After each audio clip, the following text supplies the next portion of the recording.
ಸ್ನೇಹಿತರೆ ಎಲ್ರಿಗೂ ನಮಸ್ಕಾರ.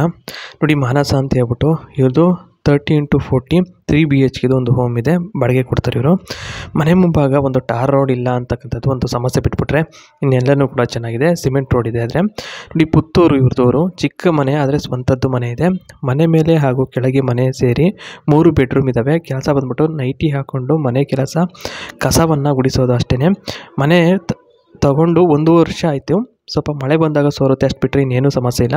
ಪಾರ್ಕಿಂಗ್ ವ್ಯವಸ್ಥೆ ಕೂಡ ದಯಮಾಡಿ ಅದೊಂದು ಇಲ್ಲ ಕಣ್ರಿ, ಬೇಜಾರಾಗಬೇಡಿ ಅಂತ ಇಲ್ಲಿ ಹೇಳಿರ್ತಕ್ಕಂಥದ್ದು. ಇನ್ನು ನೆಕ್ಸ್ಟ್ ರೋಡ್ ಬಗ್ಗೆ ಇಲ್ಲಿ ಹೇಳಿರ್ತಕ್ಕಂಥದ್ದು ನೋಡ್ಬೋದು. ಸಿಮೆಂಟ್ ರಸ್ತೆ ಆಗಿರೋದು, ಗಾಡಿಗಳು ಸರಿಯಾಗಿ ಓಡಾಡುವುದಕ್ಕೆ ಆಗುವುದಿಲ್ಲ, ಅಂಕು ಆಗುತ್ತಾ ಇರುತ್ತೆ, ಏನು ಮಾಡೋಕ್ಕಾಗಲ್ಲ. ಅದೊಂದು ಬಿಟ್ಬಿಟ್ರೆ ಇನ್ನೆಲ್ಲನೂ ಕೂಡ ಅದ್ಭುತವಾಗಿದೆ ಅಂತ ಇಲ್ಲಿ ಹೇಳಿರ್ತಕ್ಕಂಥದ್ದು. ಇನ್ನು ನೆಕ್ಸ್ಟ್ ಬಂದ್ಬಿಟ್ಟು ಬೇಸರದ ಜೀವನ ಅಂತ ಇಲ್ಲಿ ಅದ್ರ ಬಗ್ಗೆ ಒಂದಿಷ್ಟು ಮಾಹಿತಿನ ಹಂಚ್ಕೊಂಡಿರ್ತಕ್ಕಂಥದ್ದು. ಅದರಲ್ಲಿ ಮೊದಲನೇದಾಗಿ ಸ್ನೇಹಿತರೆ, ಸಿಟಿ ಲೈಫ್ ನಿಜಕ್ಕೂ ಬೋರ್ ಆಗುತ್ತೆ. ಮನೆಯಲ್ಲಿ ಒಬ್ಬಳೇ ಇರುವುದಕ್ಕೆ ಆಯ್ತಾ ಇಲ್ಲ. ಆ ಒಂದು ಮಟ್ಟಿಗೆ ಏನೇ ಕೆಲಸ ಮಾಡಿದ್ರು ಸಹ ಬೇಸರ ಆಗುತ್ತೆ ಅಂತ ಇಲ್ಲಿ ಮೊದಲನೇ ಹೇಳಿಕೆಯಲ್ಲಿ ಹೇಳಿರ್ತಕ್ಕಂಥದ್ದು.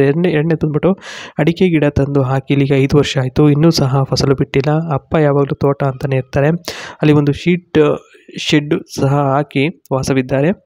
ತೆಂಗು ಹೇಗೆ ಬೆಳೆಯಬೇಕು ಅಂದರೆ ಮೊದಲು ಅದರ ಬಗ್ಗೆ ಹೆಚ್ಚಿನದಾಗಿ ಜ್ಞಾನ ಪಡೆದುಕೊಂಡು ಯೋಗ್ಯತೆಗೆ ತಕ್ಕಂತೆ ನೀರು ಬೋರ್ವೆಲ್ ಇದ್ದರೆ ಅದರ ಬಗ್ಗೆ ಹಿರಿಯರು ಹಾಗೂ ಅಥವಾ ಒಂದು ಅನುಭವಸ್ಥರ ಜೊತೆ ಮಾತುಕತೆಯಾಗಿ ನಿರ್ಧಾರವನ್ನು ತೆಗೆದುಕೊಳ್ಳೋದು ಉತ್ತಮ ಇರುತ್ತೆ.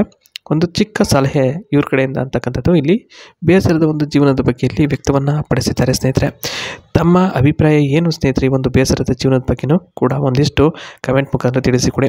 ನೋಡಿ, ವಿದ್ಯಾಭ್ಯಾಸ ಬೇಕಾಗಿಲ್ಲ ಇದಕ್ಕೆ, ಆದರೆ ರೈತನ ಕಷ್ಟ ಏನು ಅಂತ ಗೊತ್ತಿರಬೇಕು. ವರ್ಷದ ಬೆಳೆಯಲ್ಲಿ ಅರ್ಧ ಪಾಲು ಬಂದರೆ ಓಕೆ. ದಿನದ ಊಟದ ಹಾಗೂ ಉಳಿದುಕೊಳ್ಳುವ ಉಪಚಾರದ ವ್ಯವಸ್ಥೆ ತಂದೆ ನೋಡ್ಕೊಳ್ತಾರೆ. ಬೆಳಗ್ಗೆ 6 ಗಂಟೆಗೆ ಎದ್ದು ತೋಟದ ಕಡೆ ಕೆಲಸ ನೋಡಿಕೊಳ್ಳುವ ಜವಾಬ್ದಾರಿ ಮಾತ್ರ ಇರುತ್ತೆ. ಇನ್ನು ಮನೆ ಕಡೆ ಏನೂ ಕೆಲಸ ಇರೋದಿಲ್ಲ.